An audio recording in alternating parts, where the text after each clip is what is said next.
Hello दोस्तों, good morning. स्वागत है एक बार फिर से आप सभी का एमजेड एजुकेशन में। दोस्तों आज है 8 जुलाई। आज की इस वीडियो में हम लोग बात करेंगे 8 जुलाई 2021 के करंट अफेयर के सभी इंपॉर्टेंट क्वेश्चंस के बारे में। पूरी वीडियो बहुत ही अच्छे से ध्यान से देखिएगा। आज काफ़ी अच्छे क्वेश्चंस आए हैं, बहुत ज़्यादा इंपॉर्टेंट हैं। कैबिनेट मिनिस्टर का भी विस्तार हुआ है, साथ ही साथ ट्रेजेडी किंग का निधन हुआ है, तो बहुत इंपॉर्टेंट क्वेश्चंस हैं। पूरी वीडियो एंड तक देखना है। आपको पसंद आए तो लाइक और शेयर भी कर देना है और सब्सक्राइब करके रखिए चैनल को, जिससे आने वाली वीडियोज़ का नोटिफिकेशन आप तक पहुँचता रहे। इस वीडियो की पीडीएफ फाइल और डिटेल्स के साथ क्विज मिल जाएगी दोस्तों आपको हमारे एप्लीकेशन एमजेटी ऐप पर। गूगल प्ले स्टोर पर जाइए, एमजेटी ऐप डाउनलोड कीजिए और वहां से डिटेल पीडीएफ और डिटेल क्विज प्राप्त कीजिए। चलिए बात करते हैं लास्ट डे के क्वेश्चंस की। लास्ट डे का हमारा पहला क्वेश्चन था आपसे, भारत में कितने वर्षों के बाद नई शिक्षा नीति लाई गई? तो दोस्तों 34 वर्षों के बाद लाई गई। भारत में लोकपाल परिषद में कुल कितने सदस्य होते हैं? 9 सदस्य होते हैं, 8 सदस्य होते हैं, एक उसका अध्यक्ष होता है। जम्मू कश्मीर के किस राजा ने दरबार मूव प्रथा शुरू की थी? तो महाराजा गुलाब सिंह ने शुरू की थी जम्मू कश्मीर के लिए, लेकिन अब वो समाप्त कर दी गई है। डोनाल्ड ट्रंप की भारत यात्रा पर कौन सा कार्यक्रम आयोजित किया गया था? नमस्ते ट्रंप का आयोजन किया गया था। इन सभी क्वेश्चंस के बारे में कई स्टूडेंट ने बहुत ही अच्छे से आंसर किया था डिटेल्स के साथ। आप सभी लोग ऐसे ही डिटेल्स के साथ आंसर किया करो। चलिए बात करते हैं आज के दिन के पहले क्वेश्चन की। पहला क्वेश्चन है, हाल ही में किसने फेंगयून 3E सैटेलाइट लॉन्च किया? तो अभी हाल ही में चाइना ने दोस्तों लॉन्च किया है फेंगयून 3E नाम का एक सैटेलाइट। ये सैटेलाइट दोस्तों बेसिकली मौसम विज्ञान के लिए लॉन्च किया गया है, वहाँ की मौसम की जानकारी के लिए लॉन्च किया गया है। किससे लॉन्च किया गया है? उसके रॉकेट लॉन्ग मार्च 4C से। देखिए लॉन्ग मार्च चाइना का रॉकेट है, ये मैंने कई बार आपको बताया है। लॉन्ग मार्च जो है ये चाइना का रॉकेट है। भारत की रॉकेट कौन कौन से हैं? GSLV और PSLV और GSLV, ठीक है, ये भारत के रॉकेट हैं। इसके अलावा सोयूज जो है ये रसिया का रॉकेट है। और फाल्कन 9 आपको याद रखना है, ये किसका रॉकेट है? ये स्पेस एक्स का रॉकेट है। बहुत ज़्यादा इंपॉर्टेंट है ये सभी। चलिए यहाँ पर बात करें कहाँ से लॉन्च किया है, तो जियोक्वान सैटेलाइट लॉन्च सेंटर से इसने लॉन्च किया है। मौसम संबंधी ये सैटेलाइट है। फेंगयून 3 सीरीज का ही ये भी पार्ट है, फेंगयून 3E। क्लियर? चाइना के बारे में आज हम लोग रिवीजन नहीं करेंगे क्योंकि दोस्तों कई बड़े बड़े क्वेश्चन आए हैं, तो वीडियो लंबी चली जाएगी, वहाँ पर हम लोग टाइम लगाते हैं। चलिए बात करते हैं अगले क्वेश्चन की। हाल ही में किस केंद्रीय मंत्री को खादी प्राकृतिक पेंट का ब्रांड एम्बेसडर बनाया गया है? तो अभी हाल ही में दोस्तों केंद्रीय मंत्री नितिन गडकरी जी को खादी प्राकृतिक पेंट का ब्रांड एम्बेसडर बनाया गया है। खादी प्राकृतिक पेंट, पहले ये समझिए ये क्या है। ये दोस्तों गाय के गोबर से बना भारत का पहला और एकमात्र पेंट है, ठीक है, जो गाय के गोबर से बनाया गया है। इसका नाम रखा गया है खादी प्राकृतिक पेंट। तो इसको प्रमोट करने के लिए केंद्रीय सड़क परिवहन और राजमार्ग मंत्रालय के मंत्री और जो MSME विभाग के भी मंत्री हैं, मंत्रालय के भी मंत्री हैं, नितिन गडकरी जी, इन्होंने खुद को ही बना लिया ब्रांड एम्बेसडर। ठीक है, तो ये इसको प्रमोट करेंगे जिससे जो यंग एंटरप्रेन्योर्स हैं वो भी गाय के गोबर से बना ये खादी प्राकृतिक पेंट का प्रोडक्शन कर सकें और स्केल अप किया जा सके इसको, ठीक है, और ज़्यादा इसकी ब्रांडिंग की जा सके।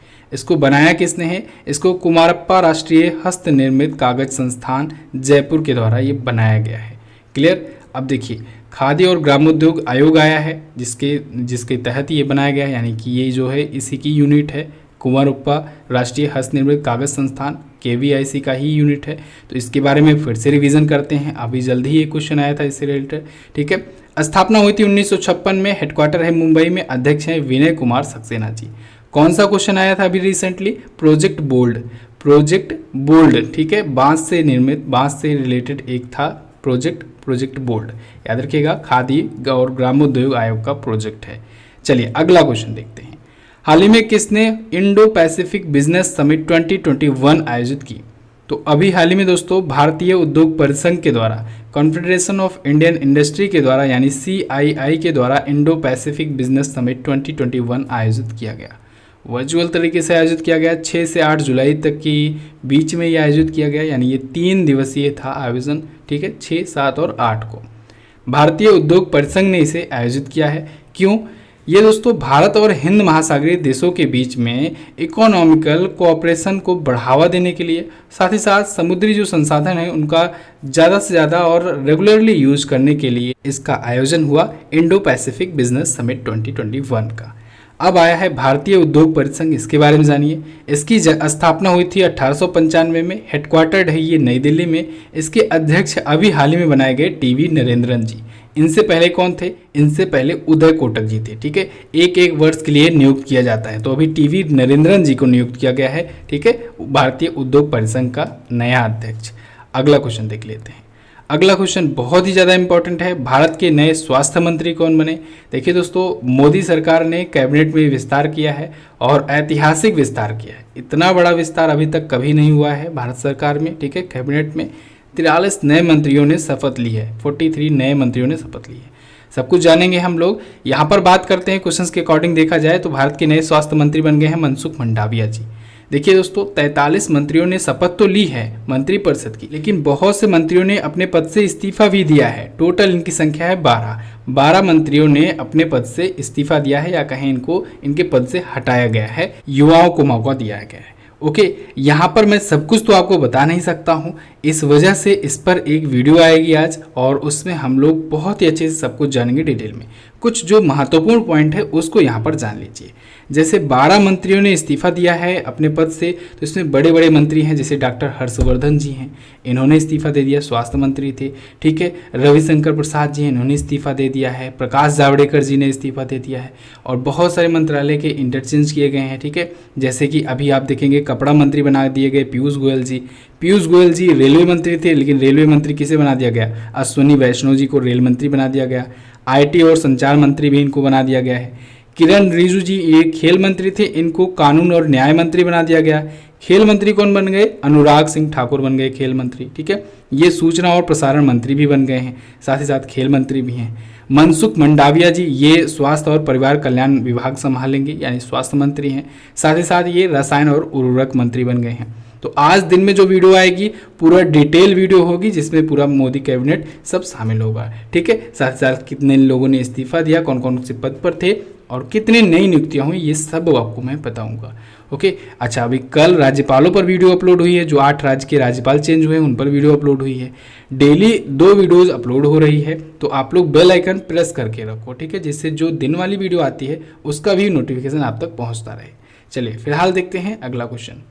अगला क्वेश्चन है, एयर ट्रांसपोर्ट वर्ल्ड का एयरलाइंस ऑफ द ईयर का अवार्ड किसने जीता? तो दोस्तों, ये अवार्ड जीत लिया है कोरियन एयरलाइंस ने। कोरियन एयरलाइंस ने जीत लिया है एयरलाइंस ऑफ द ईयर का अवार्ड 2021 के लिए।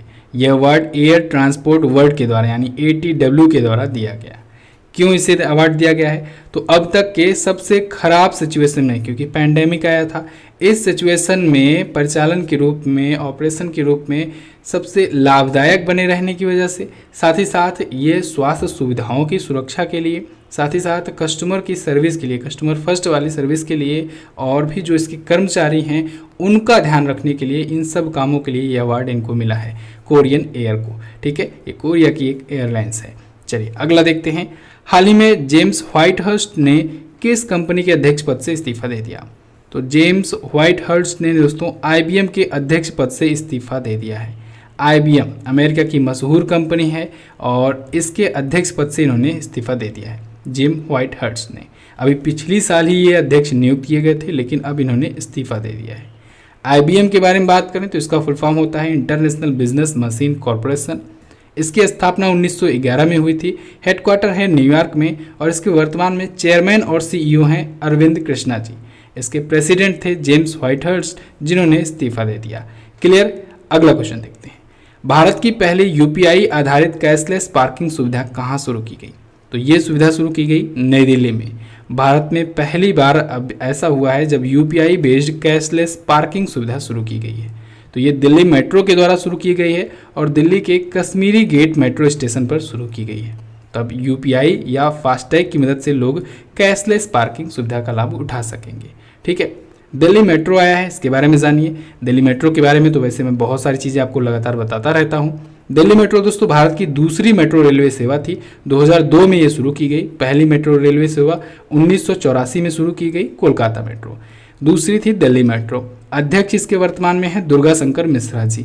दिल्ली मेट्रो ने दोस्तों अभी ड्राइवरलेस मेट्रो का भी प्रचालन शुरू किया है। नरेंद्र मोदी जी ने उसका उद्घाटन किया था। ओके, यहाँ पर मैं बताना चाहूँगा दोस्तों, जनवरी से जून 2021 तक का लास्ट 6 मंथ का संपूर्ण कवरेज के साथ चैप्टर बाय चैप्टर हिंदी और इंग्लिश दोनों लैंग्वेज में ई बुक अवेलेबल है। अगर आप लेना चाहें तो जाकर MZT ऐप पर ले सकते हैं। जिनके पास MZT एप्लीकेशन नहीं है वो नीचे लिंक डिस्क्रिप्शन में दिया गया है, उनसे भी ले सकते हैं। कोई प्रॉब्लम आता है तो आप व्हाट्सएप के थ्रू भी ले सकते हैं इसे UPI करके। MZT10 कूपन कोड यूज कीजिएगा तो 17% का डिस्काउंट मिल जाएगा एप्लीकेशन पर। MZT ऐप डाउनलोड कीजिए गूगल प्ले स्टोर से, वहाँ पर बहुत सारी ई बुक मिल जाएंगी। पिछले साल की भी ई बुक अवेलेबल है, आप उससे भी ले सकते हैं। चलिए बात करते हैं अगले क्वेश्चन की। हाल ही में किसने छोटी लोन सुविधा के लिए पोस्ट पेड मिनी बनाया? तो पोस्ट पेड मिनी लॉन्च किया है अभी हाल ही में पेटीएम ने। किसने? पेटीएम ने पोस्ट पेड मिनी लॉन्च किया है। ये छोटी लोन सुविधा के लिए लॉन्च किया गया है, यानी कि स्मॉल टिकट लोन सुविधा इसे कहा जा रहा है। एक प्रकार से छोटी लोन सुविधा हम बोले तो 250 रुपये से 1000 रुपये तक का। अगर मान लीजिए जैसे अचानक में ज़रूरत पड़ जाती है, कोई कस्टमर है जिसके पास नहीं है, तो वो 250 रुपये से 1000 रुपये तक के बीच का ये ले सकता है, छोटा लोन ले सकता है कुछ ही दिनों के लिए। ठीक है, ये बाय नाउ पे लेटर पर आधारित होगा, यानी अभी परचेज कर लो, पे बाद में कर देना जब आपके पास होगा। तो इसके लिए पेटीएम ने आदित्य बिरला फाइनेंस लिमिटेड के साथ साझेदारी की है। अच्छा, ये बाय नाउ पे लेटर जो सुविधा है, कॉन्सेप्ट है, ये कई कंपनियां ऑलरेडी शुरू कर चुकी हैं। फ्लिपकार्ट वगैरह पर भी आप देखते होंगे। ठीक है, बहुत सी कंपनियां इसको ऑलरेडी शुरू कर चुकी हैं, तो पेटीएम ने भी इसे अब शुरू कर दिया है। लेकिन ये 250 रुपये से 1000 रुपये तक की ही बीच में है। अभी पेटीएम के बारे में बात करें तो पेटीएम की स्थापना 2010 में हुई थी। नोएडा यूपी में इसका हेडक्वार्टर है। अध्यक्ष हैं विजय शेखर शर्मा जी। पेटीएम ही दोस्तों सबसे ज़्यादा फास्टैग जारी करने वाली कंपनी है। ठीक है, फास्टैग जानते ही हो आप लोग, सबसे ज़्यादा जारी यही करती है। अगला देखते हैं, भारत सरकार ने भारतीय एक्वा किसानों के लिए कौन सा ऐप लॉन्च किया? तो अभी हाल ही में भारत सरकार ने भारतीय एक्वा किसानों के लिए मत्स्य सेतु नाम का ऐप लॉन्च किया है। मत्स्य सेतु ऐप। अब देखिए, मत्स्य सेतु ऐप का क्या मतलब होगा? ये दोस्तों जो ऐसे किसान हैं जो मछली पालन पर फोकस्ड हैं, ठीक है, जो मत्स्य पालन किया करते हैं, तो उनके लिए ये खास तौर से लॉन्च किया गया है। एक्वा किसान उन्हें ही कहा जाता है। एक्वा मतलब, एक्वा देखिए वाटर की पर्यायवाची होती है। ठीक है, वाटर यानी पानी। तो एक्वा किसान जो होते हैं, जो पानी से संबंधित समुद्री जलीय जीवों पर बेस्ड होते हैं, ठीक है, उनकी खेती वगैरह करते हैं, तो उनके लिए मत्स्य सेतु ऐप लॉन्च किया गया है। ठीक है, उनकी सुविधा के लिए। किसके द्वारा लॉन्च किया गया है? गिरिराज सिंह जी के द्वारा, जो कि केंद्रीय मत्स्य पालन और पशुपालन और डेयरी मंत्री हैं। इसका उद्देश्य है देश के एक्वा किसानों के नवीनतम मीठे पानी की जलीय कृषि प्रौद्योगिकी का प्रसार करना। इस ऐप को डेवलप किया है ICAR के central institute of fresh water aquaculture Bhubaneswar ने, और इसकी फंडिंग की है राष्ट्रीय मत्स्य विकास बोर्ड ने, जो कि हैदराबाद में स्थित है। क्लियर? अगला क्वेश्चन देखते हैं। अभिनेता दिलीप कुमार जी का निधन हो गया, इन्हें दादा साहब फाल्के पुरस्कार कब दिया गया था? तो दोस्तों दिलीप कुमार जी का अभी हाल ही में निधन हो गया है। इन्हें दादा साहब फाल्के पुरस्कार 1994 में मिल चुका है।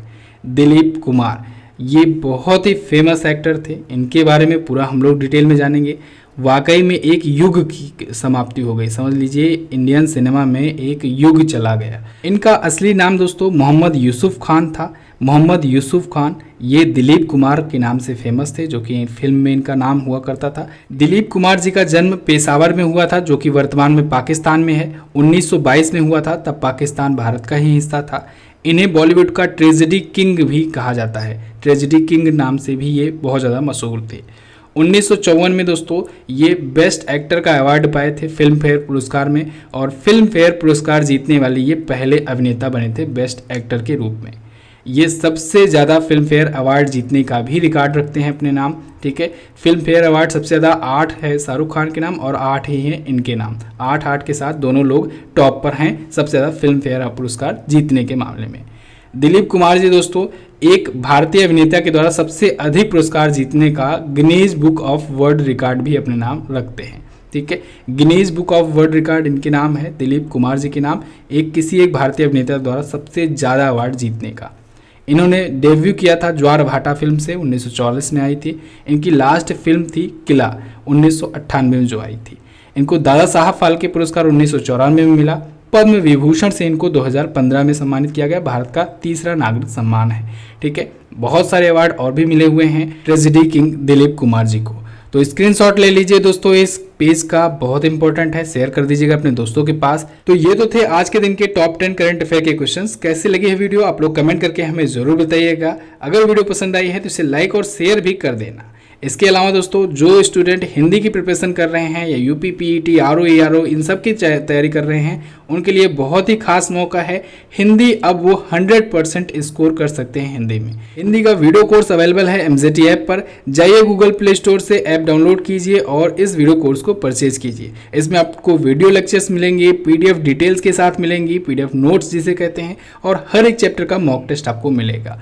बहुत सारे स्टूडेंट ने इसे लिया हुआ है। आपने अगर नहीं लिया है तो देर मत कीजिए, जाइए इस वीडियो कोर्स को लीजिए और 100% स्कोर कीजिए अपने हिंदी के एग्जाम्स में। चलिए बात करते हैं क्वेश्चन ऑफ द डे की। आज का पहला क्वेश्चन आपके लिए, किस संविधान संशोधन के बाद से किसी राज्य का राज्यपाल एक से अधिक राज्यों का प्रभार संभाल सकता है? अभी दोस्तों मैंने जो कल राज्यपाल वाली वीडियो दी हुई है आपको, उसमें इसको बताया गया है, तो आप इसके बारे में लिख सकते हो। वर्तमान में फ्लिपकार्ट की पेरेंट कंपनी कौन है? पुर्तगाली ग्रैंड प्रिक्स फार्मूला 1 रेस किसने जीता है 2021 का? United Nation Food and Agriculture Organization का हेडक्वार्टर कहां पर स्थित है? सभी क्वेश्चंस इंपॉर्टेंट हैं, इनके बारे में जो भी पता हो डिटेल में जरूर आंसर करना। वीडियो अब आप देख लियो, जाओ जल्दी से इसकी क्विज भी सॉल्व कर लो। क्विज मिलेगी आपको एमजेटी ऐप पर, वहीं पर आपको डिटेल्स के साथ नोट्स भी मिल जाएगा या इस वीडियो का पीडीएफ मिल जाएगा। इस वीडियो की वन लाइनर पीडीएफ आपको टेलीग्राम पर भेज जाएगी, तो आप टेलीग्राम से उसे डाउनलोड कर सकते हो। इसके अलावा इंडियन पॉलिटी वगैरह का भी कोर्स अवेलेबल है, एसएससी जीडी का कोर्स अवेलेबल है, ये सभी आप जाकर के चेकआउट कर सकते हो एमजेटी ऐप पर। तो बस दोस्तों फिलहाल रखते हैं इतना ही वीडियो में, मिलेंगे अगली वीडियो में, तब तक के लिए नमस्कार, जय हिंद, वंदे मातरम।